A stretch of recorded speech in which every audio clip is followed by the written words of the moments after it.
Thank you very much.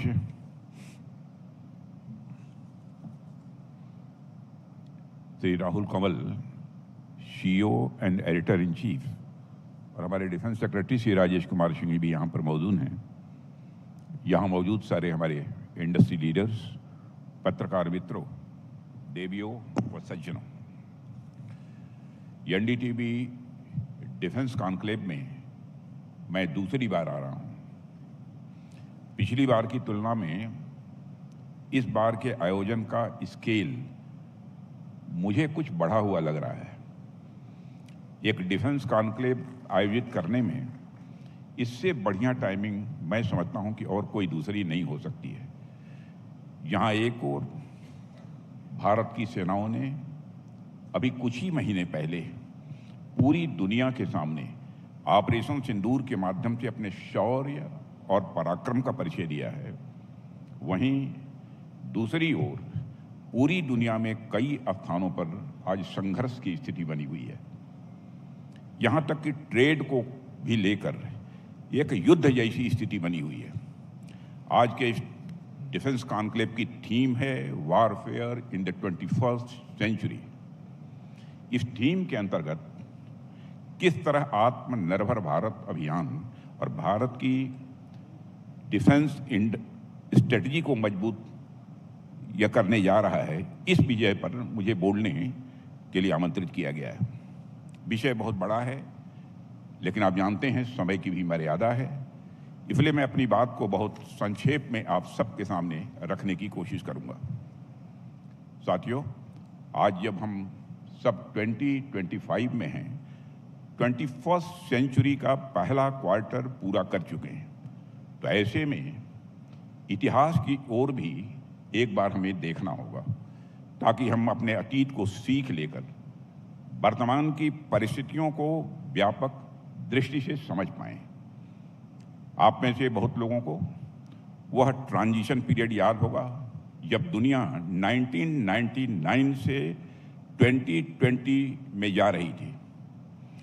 वह वर्ष मैं मानता हूं पूरी सेंचुरी का ट्रांजिशन था, और साथ ही साथ चुनौतियां क्या होती हैं यह हमें तब समझ में आता है जब पुरानी चुनौतियों से हम नई चुनौतियों की ओर बढ़ते हैं।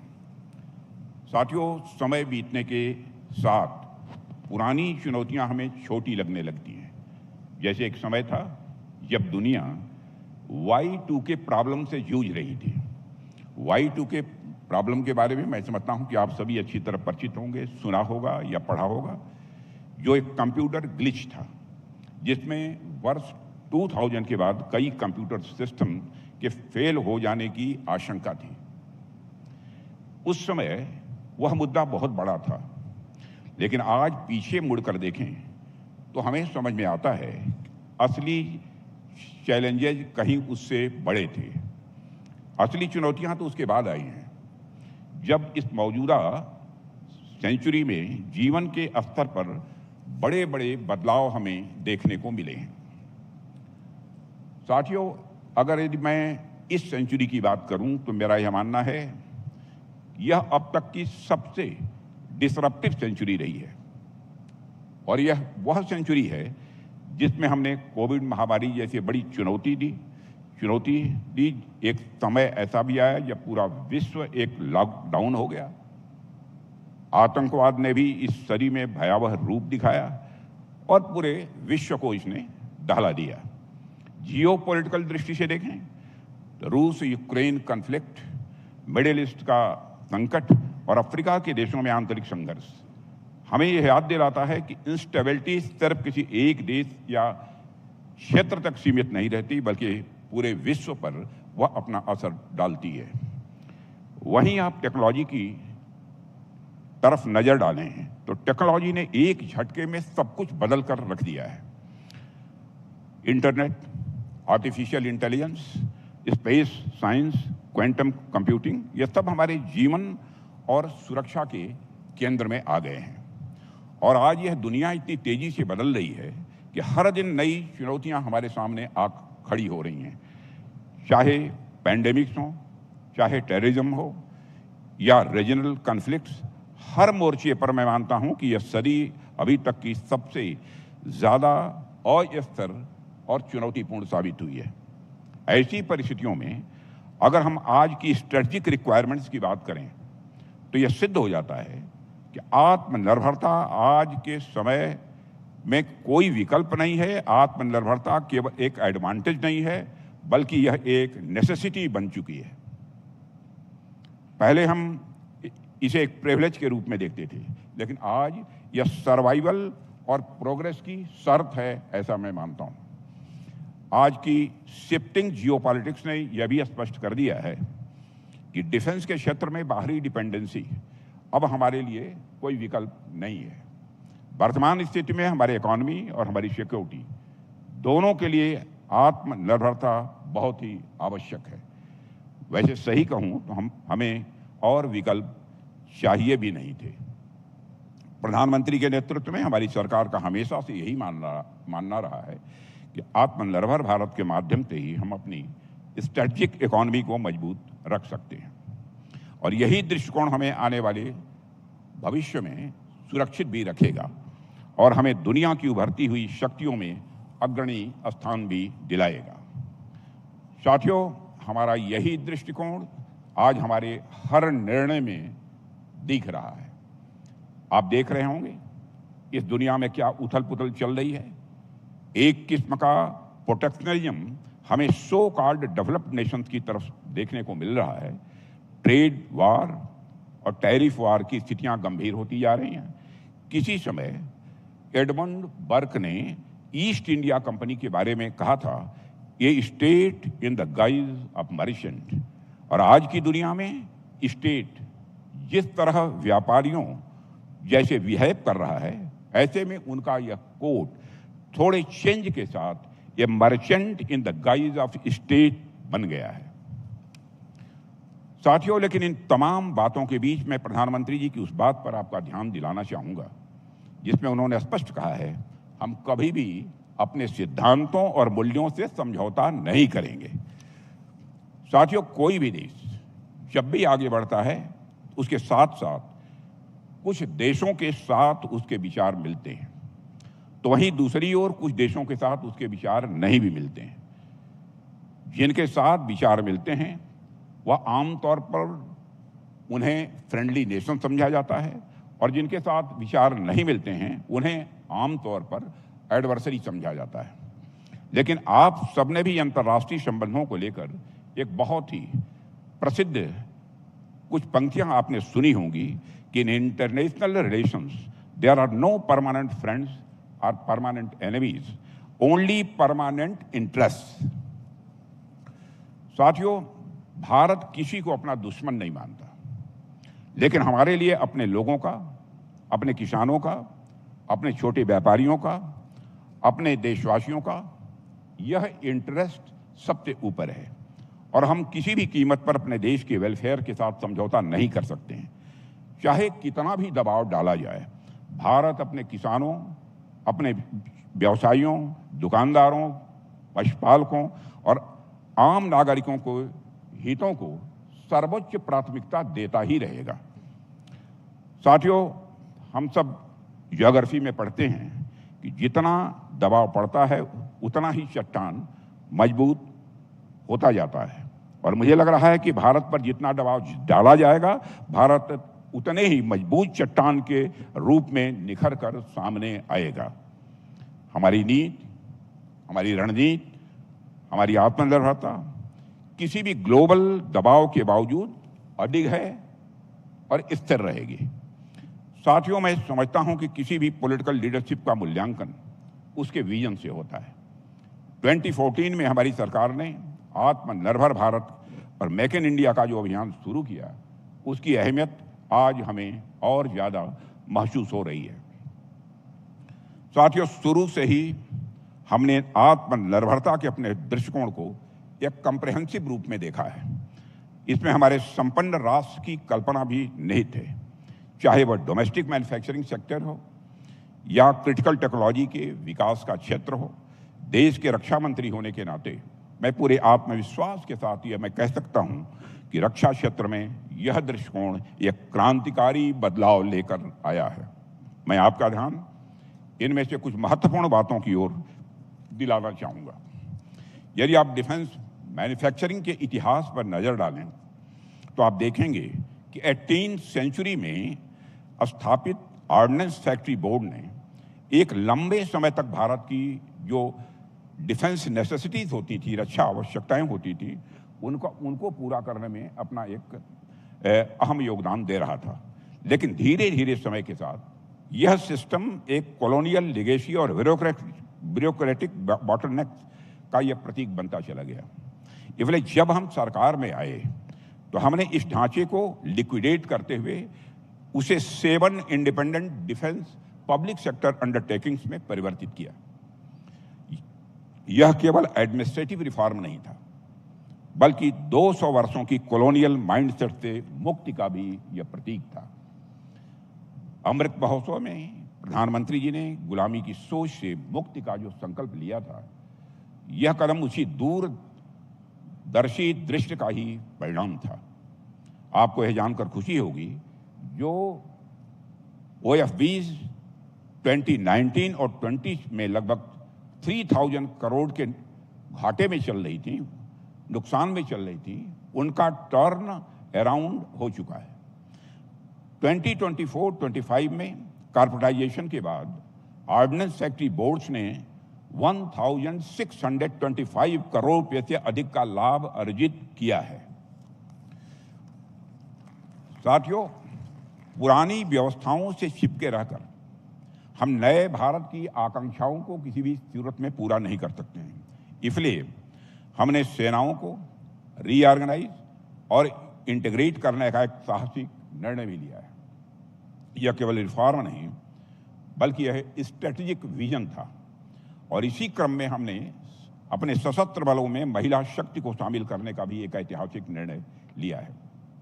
आज हमारे देश की बेटियां समुद्र की लहरों में नौसेना की ताकत को बढ़ा रही हैं, आसमान में लड़ाकू विमानों की कॉकपिट संभाल रही हैं, पहाड़ों और जंगलों में दुश्मन से मोर्चा ले रही हैं और रेगिस्तान की तपिश में भी भारत के तिरंगे की वह रक्षा कर रही हैं। साथियों, रक्षा रणनीति में आत्मनिर्भरता की सोच कोई आज की नहीं है।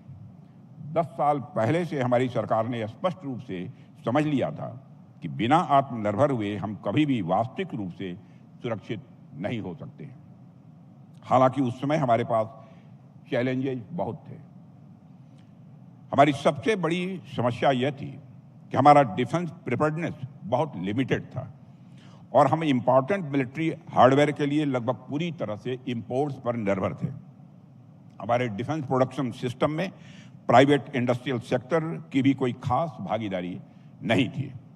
यह सब कुछ केवल पब्लिक सेक्टर तक सीमित था। इसके अलावा डिफेंस प्लानिंग, एडवांस टेक्नोलॉजी और इनोवेशन पर पर्याप्त फोकस नहीं था।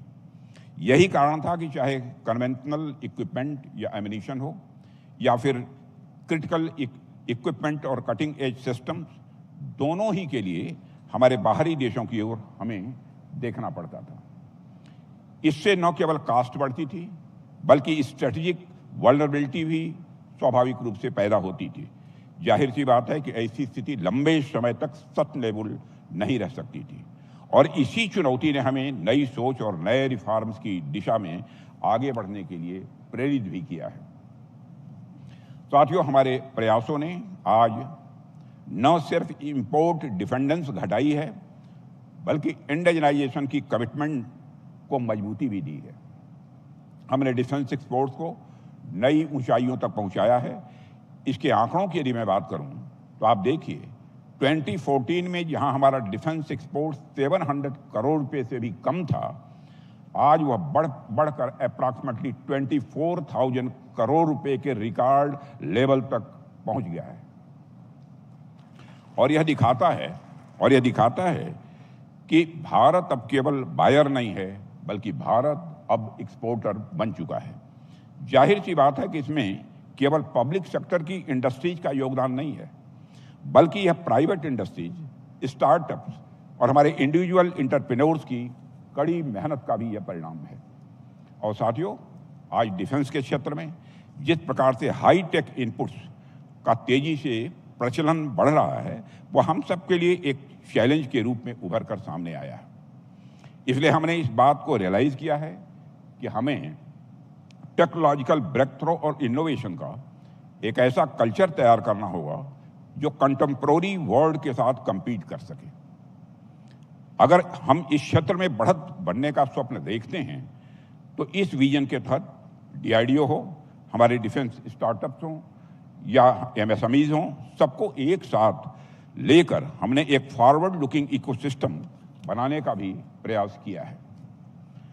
साथियों, आज पूरे देश में इनोवेशन की एक नई बयार चल रही है। अनेक ऐसे स्टार्टअप्स हैं जो डिफेंस टेक्नोलॉजी के क्षेत्र में अपनी छाप छोड़ रहे हैं। सरकार ने भी कई बड़े पॉलिसी चेंजेस किए हैं। डिफेंस लाइसेंसिंग की प्रक्रिया आसान हमने बनाई है।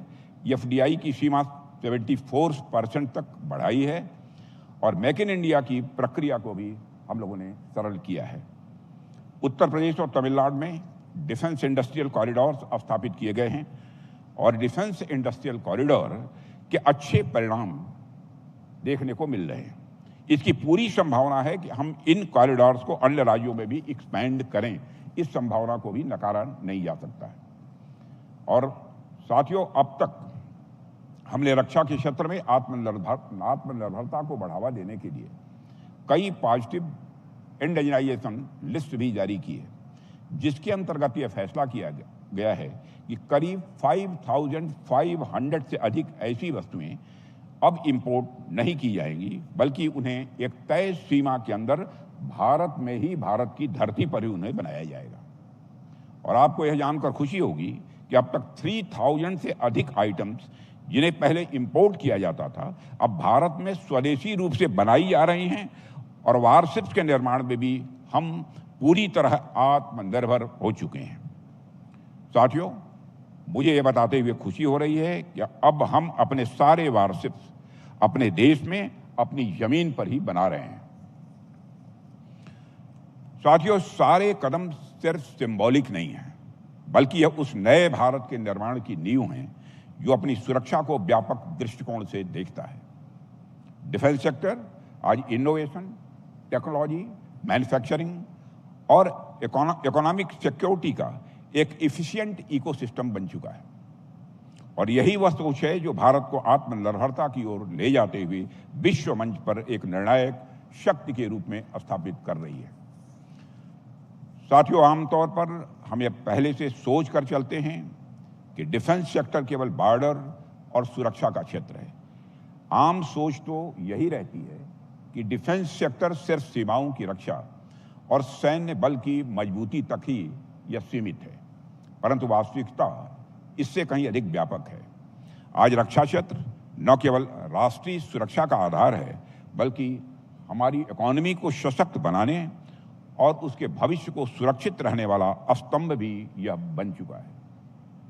यह केवल लोगों की सुरक्षा, जमीन की सुरक्षा या बॉर्डर्स की रक्षा भर नहीं है, बल्कि हमारी पूरी इकोनॉमी के संरक्षण और सुरक्षा का भी जिम्मेदार यह सेक्टर बन रहा है। साथियों, आज के समय में defence sector jobs creation, manufacturing ecosystem और हाई इन टेक्नोलॉजी इनोवेशन का एक महत्वपूर्ण और बड़ा जनरेटर है। भारत में लाखों लोग defence manufacturing, research and development और एलाइड इंडस्ट्रीज से प्रत्यक्ष और अप्रत्यक्ष रूप से जुड़े हुए हैं। आप देखिए कि कुछ समय पहले तक तो डिफेंस सेक्टर में किए गए इन्वेस्टमेंट को ओवरऑल इकोनॉमी का हिस्सा तक नहीं माना जाता था। इसे मात्र नेसेसरी एक्सपेंडिचर के तौर पर ही देखा जाता था और सिक्योरिटी पर हुए इन्वेस्टमेंट का कोई इकोनॉमिक असेसमेंट भी नहीं होता था। लेकिन आज कैपिटल और टेक्नोलॉजी के बड़े वेक्टर के रूप में डिफेंस एक एक्सपेंडिचर का विषय नहीं रहा है, बल्कि अपने फॉरवर्ड और बैकवर्ड लिंकेजेस के कारण यह इकोनॉमिक्स का विषय बन चुका है, जिसे हम डिफेंस इकोनॉमिक्स का टाइटल दे सकते हैं। साथियों, जिस प्रकार से ऑटोमोबाइल या आईटी सेक्टर अर्थव्यवस्था को गति देते हैं, उसी तरह डिफेंस सेक्टर भी आज एक ग्रोथ मल्टीप्लायर की भूमिका निभा रहा है। जैसा कि मैंने पहले भी कहा है कि डिफेंस मैन्युफैक्चरिंग में प्राइवेट सेक्टर का योगदान भी लगातार यह बढ़ता जा रहा है। यह केवल नेशनल सिक्योरिटी के दृष्टिकोण से नहीं, बल्कि इकोनॉमिक सेल्फ रिलायंस के दृष्टिकोण से भी एक गेम चेंजर है, ऐसा मैं मानता हूं। साथियों, मैं आपके सामने स्कीम्स तो नहीं गिनाना चाहता, लेकिन इतना जरूर बतलाना चाहता हूं कि आज भारत ने 1.5 लाख करोड़ रुपए से अधिक का डोमेस्टिक डिफेंस प्रोडक्शन हासिल कर लिया है, जो अपने आप में एक रिकॉर्ड है। बड़ी बात यह है कि इसमें चौथाई योगदान 1/4 कंट्रीब्यूशन ये प्राइवेट सेक्टर का है, और यह अचीवमेंट केवल वास्तविकता भर नहीं है, बल्कि एक नए उभरते हुए भारत की यह तस्वीर है, ऐसा मैं मानता हूं। जैसा कि हम सभी अनुभव करते हैं कि कोई भी इकोसिस्टम तभी मजबूत बनता है जब उसमें सभी स्टेक होल्डर्स का कंट्रीब्यूशन हो। Public sector, private sector, startups, innovators, policy makers सभी मिलकर इस यात्रा को आगे बढ़ा रहे हैं, और यही सिनर्जी भारत को 100% आत्मनिर्भर बनाएगी। और मैं इस बात को और भी बल देकर कह सकता हूं कि अभी हाल ही में हमने ऑपरेशन सिंदूर के दौरान अपनी डिफेंस कैपेबिलिटी और प्रिपेयर्डनेस का एक नमूना देखा है। हमारी फोर्सेज ने अपने स्वदेशी इक्विपमेंट के साथ अपने टारगेट्स पर जिस प्रकार पॉजिटिव स्ट्राइक्स किया है, वह दिखाता है कि एक विजन, लंबी तैयारी और कोऑर्डिनेशन के बिना कोई भी मिशन सफल नहीं हो सकता है। साथियों, ऑपरेशन सिंदूर दिखने में तो केवल कुछ दिनों का युद्ध और भारत की विजय तथा पाकिस्तान की पराजय की कहानी यह लगती है, लेकिन उसके पीछे वर्षों की रणनीतिक तैयारी और डिफेंस प्रिपेयर्डनेस की एक लंबी भूमिका रही है। जैसे कोई एथलीट दौड़ में कुछ सेकंड में जीत हासिल कर लेता है, लेकिन उसके पीछे महीनों सालों की उसकी कड़ी मेहनत होती है, वैसे ही हमारी फोर्सेज ने अपनी वर्षों की तैयारी, कड़ी मेहनत और स्वदेशी उपकरणों के साथ जुड़े हुए लक्ष्यों को प्रभावित किया है। साथियों, बरसों की तपस्या रंग लाती है। पोखरण 1998 का जो न्यूक्लियर टेस्ट हुआ है, उसके बाद जो प्रतिबंध और चुनौती हमारे सामने आई थी, उसे हमने अपनी स्वदेशी एडवांस टेक्नोलॉजी से लैस aircraft carrier, fighter jet, radar system, missile system, drone के माध्यम से पार किया है। यह केवल हमारी सैन्य क्षमता की ताकत ही नहीं दिखाता, बल्कि हमारी टेक्नोलॉजी और इंडस्ट्रियल स्ट्रेंथ का भी एक उत्कृष्ट उदाहरण है। आज पूरी दुनिया जान चुकी है कि भारत महज कुछ ही मिनटों में दुश्मन को मात दे सकता है, लेकिन मैं यह साफ कहना चाहता हूं कि ये आइसोलेटेड एफर्ट्स नहीं है, ये सब एक ज्वाइंट और इंटीग्रेटेड विजन का हिस्सा है। हमारा मकसद ये है कि भारत की डिफेंस आर्किटेक्चर किसी अनसर्टेन फॉरेन इंटरफेरेंस और डिपेंडेंट न रहे, बल्कि हमारे अपने लोगों की कैपेबिलिटीज पर यह पूरी तरह से आधारित हो। यह हमारी कोशिश है। इसके लिए हमने इंडस्ट्री और एकेडमिया को भी एक्टिवली इंगेज किया है। आज Indian institute of technology, Indian institute of science और दूसरे बड़े रिसर्च इंस्टीट्यूट्स के साथ हम कई रिसर्च इनिशिएटिव्स भी चला रहे हैं। इसके लिए आर्म्ड फोर्सेज की इंडिजिनस रिसर्च और डेवलपमेंट बजट को भी बढ़ाया गया है। इसको और अधिक बढ़ाने पर हम गंभीरतापूर्वक इस समय विचार कर रहे हैं। साथियों, इसके अलावा हम आईडेक्स प्लेटफॉर्म्स पर भी इंडस्ट्रीज की एक्टिव पार्टिसिपेशन देख रहे हैं। आईडेक्स स्कीम ने थोड़े ही समय में हमारे डिफेंस सेक्टर में टेक्नोलॉजिकल इनोवेशन में क्रांतिकारी परिवर्तन ला दिया है। हम सब जानते हैं कि हमारे युवा कितने इनोवेटिव हैं, कितने मेहनती हैं, लेकिन आप सोच कर देखिए कि अब तक उन्हें कोई ऐसा मंच ही नहीं मिला था कि वह डिफेंस सेक्टर में ऐसे टेक्नोलॉजिकल इनोवेशन को बढ़ावा दे पाएं। सामर्थ्य होने के बावजूद केवल मंच की कमी होने के कारण हमारे युवाओं की प्रतिभा निखर कर सामने नहीं आ पाती थी, लेकिन अब स्थितियां काफी हद तक बदल चुकी हैं।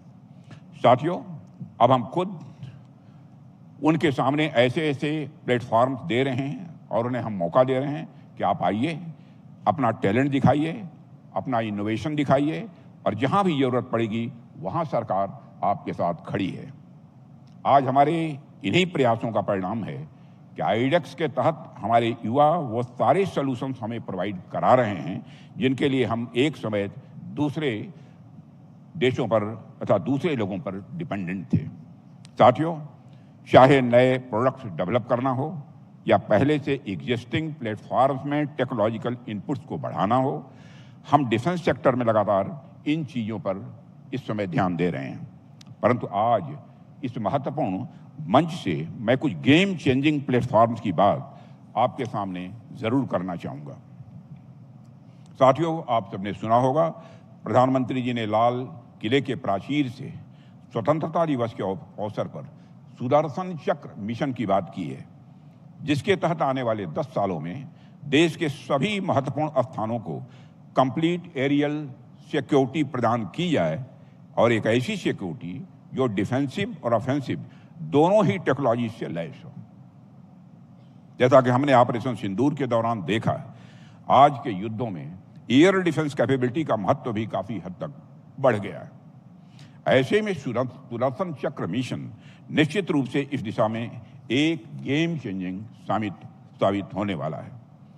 इसके लिए पहला कदम तो हमने यही उठाया है कि अभी 23 अगस्त 2025 को DRDO द्वारा indigenous integrated air defence weapon system का सफलतापूर्वक परीक्षण कर लिया गया है, जिसके बारे में समाचार पत्रों में भी आपने पढ़ा होगा। और इस परीक्षण ने अपने मिशन को सफलतापूर्वक पूरा करते हुए एक साथ 3 टारगेट्स को अपना निशाना बनाया है। और इस सिस्टम के लॉन्च होने से मैं गर्व के साथ कह सकता हूं कि प्रधानमंत्री जी के सुदर्शन चक्र का जो संकल्प है उसे साकार करने की दिशा में हम काम शुरू कर चुके हैं। हालांकि सुदर्शन चक्र को पूरी तरह एक्टिवेट करने में अभी समय लगेगा, मगर रक्षा मंत्रालय ने अपने कदम आगे बढ़ा दिए हैं। साथियों, एक और नया प्रयास हम देश के अंदर स्वदेशी एरो इंजन के डेवलपमेंट का भी कर रहे हैं। एक लंबे समय से इस क्रिटिकल एरिया में कुछ बहुत अधिक सफलता हमें नहीं हासिल हो पाई थी, लेकिन अब हमने वह बीड़ा उठाया है कि हम एक शक्तिशाली एरो इंजन को डेवलप और मैन्युफैक्चर करेंगे। और मुझे आपको यह बताते हुए खुशी हो रही है कि इस संदर्भ में हमारी तैयारी लगभग पूरी हो चुकी है और शीघ्र ही इसके लिए कार्य जमीनी स्तर पर आपको दिखने लग जाएगा। साथियों, एक समय था जब डिफेंस सेक्टर से जुड़े इक्विपमेंट को लेकर हमसे यह सवाल होता था, can we build this?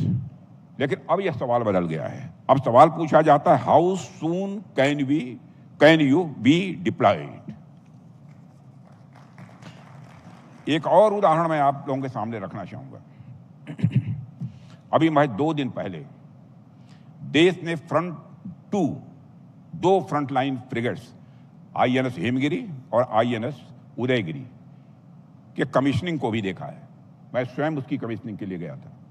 Advance weapon sector और कॉम्पैक्ट मैनेजमेंट सिस्टम और इलेक्ट्रॉनिक वारफेयर से लैस ये स्टील्थ वारफेयर शिप्स पूरी तरह से भारत में बनाई गई है। और ये वारशिप न सिर्फ दुश्मन को मुंहतोड़ जवाब दे सकती है, बल्कि इनके अंदर ऐसी क्षमता है कि दुश्मन के राडार को भी चकमा दे सकती हैं। और ये वारशिप वर्ल्ड क्लास की हैं। और मुझे पूरा विश्वास है कि इंडियन ओशन रीजन में भारत की जो स्थिति है इस समय, उसको और मजबूत बनाने में इन दोनों वारशिप्स का बड़ा महत्वपूर्ण योगदान होने वाला है। सबसे बड़ी बात यह है कि हमारी नौसेना यानी हमारी इंडियन नेवी ने संकल्प लिया है कि अब उनका हर वारशिप भारत में ही बनेगा। अब ये कोई भी वारशिप दुनिया के दूसरे देशों से अब खरीदेंगे नहीं। यह संकल्प हमारी इंडियन नेवी ने भी लिया है। साथियों, जिस आत्मनिर्भरता और स्वदेशीकरण की बात मैं कर रहा हूं, उसे प्रोटेक्शनरिज्म की तरह नहीं देखा जाना चाहिए। आम तौर पर सेल्फ रिलायंस और प्रोटेक्शनिज्म को सिनोनिम की तरह देखा जाता है, परंतु डिफेंस सेक्टर में सेल्फ रिलायंस किसी प्रोटेक्शनिज्म का मुद्दा है ही नहीं, बल्कि यह सॉवरेंटी का एक मुद्दा है और यह नेशनल ऑटोनॉमी का भी मुद्दा है। और यही नहीं, बल्कि मैं यह मानता हूं यह भारत के आत्मविश्वास का भी मुद्दा है। साथियों, युवाओं का यह देश, टेक्नोलॉजी एक्सपर्ट्स का यह देश, भरपूर ऊर्जा का यह देश जब पूरे आत्मविश्वास के साथ आत्मनिर्भरता की ओर बढ़ता है तो यह अपने आप में एक स्टेटमेंट होता है जहां पूरी दुनिया रुक कर, कुछ ठहर कर और पीछे मुड़कर देखती है। यही वह शक्ति है जो अलग अलग गुटों से, अलग अलग खेमों से और अलग अलग क्षेत्रों से आ रही चुनौतियों का सामना करने की ताकत हमें देता है। इसलिए साथियों, आज जो हमने आत्मनिर्भर भारत, इंडिया डिफेंस स्ट्रेटजी पर चर्चा की, वह केवल नारा नहीं है, अपितु भारत के भविष्य का यह एक रोड मैप है। यह भारत की सुरक्षा, संप्रभुता और भारत की प्रगति की यह गारंटी भी है। आने वाले वर्षों में भारत न केवल अपनी रक्षा जरूरतें खुद पूरी करेगा, बल्कि दुनिया के देशों के लिए एक भरोसेमंद पार्टनर भी बनेगा। और आज यहाँ इस डिफेंस समिट में मैं समझता हूँ हम सबका यह दायित्व है कि हम इस सोच को और मजबूत करें। एनडीटीवी ने इस विषय को मंच देकर मैं मानता हूँ कि एक महत्वपूर्ण पहल की है और मुझे विश्वास है कि यह डिस्कशन आने वाली पीढ़ियों के लिए एक रोड मैप भी तैयार करेगा। साथियों, यह defence conclave exchange of ideas के लिए आयोजित किया गया है। आप सब मीडिया से जुड़े बड़े प्रबुद्ध लोग यहाँ पर बैठे हैं, इसलिए मैं एक और बात आपसे यहाँ पर करना चाहूँगा। हम सब जानते हैं कि युद्ध या युद्ध जैसी स्थितियाँ कोई रोजमर्रा की चीज़ नहीं होती है। यह बड़ा सेंसिटिव मुद्दा होता है जिसमें देश की सुरक्षा और प्रतिष्ठा के साथ साथ लोगों की जान माल को भी खतरा होता है। हालांकि ऑपरेशन सिंदूर हमने किया, हमारी सेनाओं ने अपना शौर्य दिखाया, लेकिन इस तरह के अनुभव का सामना भी हमारे लिए रोजमर्रा की यह बात नहीं है। इसलिए मेरा ऐसा मानना है कि जब भी ऐसी कोई स्थिति आती है उस दौरान हमें उसकी सेंसिटिविटी और रिस्पॉन्सिबिलिटी का भी पूरा ध्यान रखना है। मीडिया को तो वैसे भी लोकतंत्र का चौथा स्तंभ कहा जाता है, इसलिए जब देश युद्ध या संघर्ष की स्थिति में होता है तब मीडिया की भूमिका मैं मानता हूं और संवेदनशील हो जाती है। आप सबकी एक छोटी सी रिपोर्ट लाखों लोगों के मनोबल को ऊपर उठा सकती है और कभी कभी अनजाने में मनोबल को चोट भी पहुंचा सकती है। अनजाने की बात मैं कर रहा हूं, अनजाने में चोट भी पहुंचा सकती है। ऐसे में एक छोटी सी चूक भी हमारे सैनिकों के जीवन और हमारी रणनीति पर यह भारी पड़ सकती है। इसलिए मेरी आप सबसे यह अपेक्षा है कि युद्ध काल या युद्ध जैसी परिस्थितियों में मीडिया अपनी आज़ादी के साथ साथ अपनी जिम्मेदारी का भी ध्यान रखे।